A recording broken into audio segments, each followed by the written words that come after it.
Posibleng ito na ang wakas ng Monsterverse. Maligayang pag-uwi mga residente. Ako si Alistair, ang inyong alkalde. Muling nagbabalik ako dala ang balita sa nakalipas na 13 taon mula kay Godzilla hanggang sa bagong imperyo. Ang Monsterverse ay binuo ng Legendary at ipinamamahagi ng Warner Bros.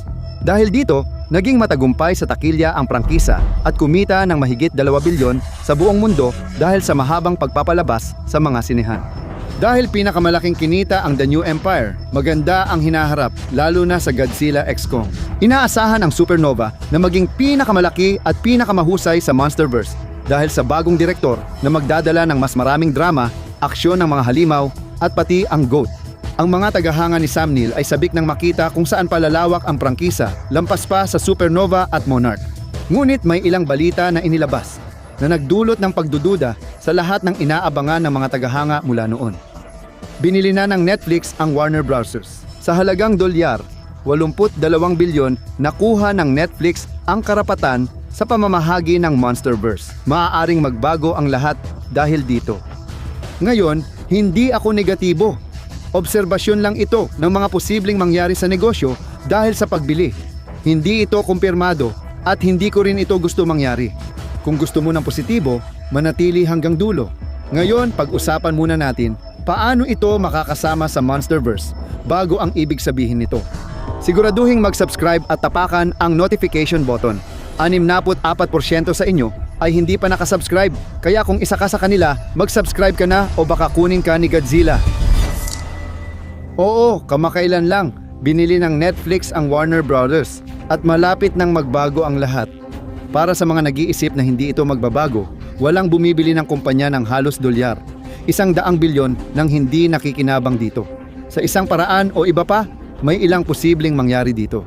Ngayon, syempre, ang Warner Bros. Hawak nila ang distribution rights ng Monsterverse, kaya sila ang nagdedesisyon kung paano ito ilalabas sa Western markets, kahit minsan kontra sa gusto ng Legendary. Naalala mo nang nagalit sila noon sa digital release lang ng Godzilla vs. Kong.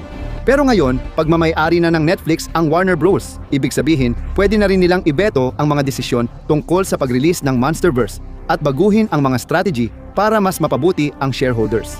Maaaring makita ito sa iba't ibang paraan. May chismis na balak ng Netflix na bagong strategy kung saan 17 araw lang ipapalabas ang pelikula sa sinehan. Mahigit 2 linggo lang. Pagkatapos ng limitadong palabas sa sinehan, agad na ilalabas ang mga pelikula sa Netflix kaya mas maagang mapapanood ng subscribers online. Pero, ang paglabas agad online ng pelikula, ilang linggo matapos ipalabas, ay tiyak makakaapekto sa kita ng sinehan. Base sa mga naunang pagpapalabas ng Netflix sa sinehan, malamang limitado lang ito. Hindi rin magagamit ang mga premium na screen tulad ng IMAX, Dolby, o ScreenX na madalas gamitin para sa mga malalaking aksyon na pelikula gaya ng Godzilla at Kong. Kaya mababawasan pa lalo ang posibleng kita sa takilya ng milyon-milyon. Maaaring mapabilis ang pagkansela ng Monsterverse dahil sa biglaang bagsak ng kita sa takilya. Nangako si Netflix Chief Executive Officer Ted Sarandos ng 45 araw na theatrical window para sa Warner Bros. Films matapos ang acquisition. Mahigit 6 na linggo, malaking pagbuti kumpara sa dating haka-haka. Gayunpaman, naniniwala ang ilan na sinasabi lang ito para pigilan ang pagtatangkang pag-takeover ng Paramount at patahimikin ang mga takot gamit ang mga hungkag na pangako. Sa panahong iyon, kumikita ng malaki ang mga pelikula. Si Godzilla x Kong at Bagong Imperyo ay kumita pa ng ilang milyon sa mga sumunod na linggo na tumulong sa tagumpay ng mga pelikula. Hindi sana naging pinakamalaking kita sa Monsterverse ang Bagong Imperyo kung wala ang panahong iyon, kaya malamang may epekto pa rin ito. Maaaring gawing Netflix exclusive na lang ang Monsterverse at hindi na ipalabas sa sinehan. Hindi malabong mangyari ito, lalo na't naglunsad na sila ng malalaking pelikula gaya ng The Electric State na eksklusibo sa kanilang streaming service. Malaking palpak iyon, kaya maaaring gawing pangunahing palabas sa streaming service ang mga paparating na Monsterverse na pelikula para mapalitan ang mga kabiguang ito. Nakakadismaya ito dahil ang mga pelikula ni Godzilla ay para talaga sa malalaking sinehan. Kaya kung gawing straight to streaming lang, masakit sa loob. Kung hindi pa ito kanselado, alam natin kung paano ang Netflix. Madalas nilang kinakansela agad ang mga palabas o sequel kapag hindi pumasa sa inaasahan ng mga shareholder. Bagamat kumikita ang Monsterverse, hindi sila gaanong kapansin-pansin sa performance. Ngayon, mukhang kumikita na rin ang Netflix sa mga palabas ng Warner Bros. Ibig sabihin, bababa ang kita. Pwedeng bawiin ng Netflix ang pondo. Kaya mapipilitang maghanap ng pera ang legendary o kanselahin ang mga proyekto. Gagamitin ng Netflix ang pera para pondohan ang mas ligtas na pelikula. Pero malabong mangyari ito dahil alam nilang kumikita ang Monsterverse, lalo sa benta ng laruan at merchandise.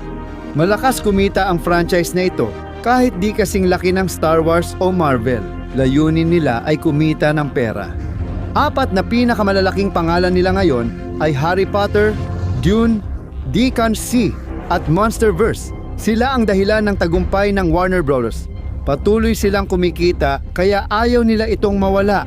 Malaki ang posibilidad ng mga pagbabago sa Monsterverse. Mukhang maliit pa ito ngayon, pero posibleng lumaki habang hinahanap ng Netflix ang tamang paraan para tumaas ang kita. Baka hindi rin natin mapansin. Godzilla x Kong Supernova. Dahil lalabas ang trailer ngayong taon at ipapalabas ang pelikula sa Marso 2027, malamang magkakaroon ito ng full theatrical release sa mga premium na sinehan. Ang unang pagbabagong mapapansin ay ang paglipat ng pagpapalabas ng pelikula mula home box office Max patungong Netflix, kahit hindi tiyak ang kinabukasan ng Max. Malalaman natin kung lilipat ng platform ang pelikula kapag nailabas na ang iba pang pelikula ng Warner Bros. Ngayong taon. Kahit nagsimula ito ng ganoon, mapapansin nating mas maikli na o limitado ang pagpapalabas sa sinehan. Ayaw nilang biglang mawala ang mga manonood at kahit nais nilang buhayin ang mga sinehan, magbabago pa rin ang lahat. Ngayon, para maging mas positibo, sa isang mundo, seryosong makikinabang ang Monsterverse dito. Dahil sa malaking user base ng Netflix, naging hit ang mga palabas at pelikula na dati hindi sikat nang una itong ipalabas sa streaming. Katulad ng Halo na maraming hindi natuwa pero malakas pa rin ang audience sa platform. May pagkakataon na ang Monsterverse ay maaaring umabot sa bagong antas ng kasikatan na hindi pa nakita noon dahil ipapalabas ito ng maaga sa daan-daang milyong tahanan sa buong mundo, na magdudulot ng mga bagong tagahanga at magpapalawak pa ng serye sa mas mataas na antas, na maaaring magresulta sa mas maraming pelikula, mas maraming spin-off, mas maraming laruan at comics at iba pa. Kahit bumaba ang kita sa takilya, may iba pang basehan ng tagumpay ng isang serye bukod sa kita agad. Dahil sa malaking pondo ng Netflix, posibleng mas lumaki pa ang Monsterverse ngayon. Pero sa ngayon, nananatiling hindi pa rin tiyak ang lahat. Kung tatanungin mo ako, masasabi kong nakikita ko. Nagbabago ang streaming service at umiikli ang theatrical windows. Pero alam ng Netflix na kumikita ang Monsterverse, lalo sa malalaking sinehan. Chismis lang ang 17 araw na window at malabong mangyari ngayon. Malamang 45 araw ang pinakamahabang window na papayagan ng Netflix. At posibleng mas maikli pa sa mga sinehan. Ayoko na streaming lang ito dahil ibang klase ang karanasan. Pumunta sa sinehan kasama ang mga kapwa tagahanga at sabay-sabay na magwala sa tuwa sa mga eksena ng halimaw sa screen. Bihira lang talaga mangyari ang ganitong mga bagay. At ang Monsterverse ay isa sa mga natitirang prangkisa na paulit-ulit na binabalik-balikan ng mga tao, mas lalo pang nasasabik sa bawat pagkakataon. Matagal nang hindi nagagawa ng Marvel o DC. Ito, kaya maling tanggalin yon. Kapag ginawang Netflix exclusive ang Monsterverse, tiyak magra-riot kami. Sa palagay mo, ano mangyayari kapag binili ng Warner Bros? Sa tingin mo ba tatagal pa ng 10 taon ang Monsterverse o makakansela ito ng Netflix? I-comment ang opinion mo sa ibaba at huwag kalimutang mag-subscribe at i-on ang notification. Bilang bagong alkalde ng Dangerville, ako si Alistair. Kita-kits tayong mga residente sa susunod.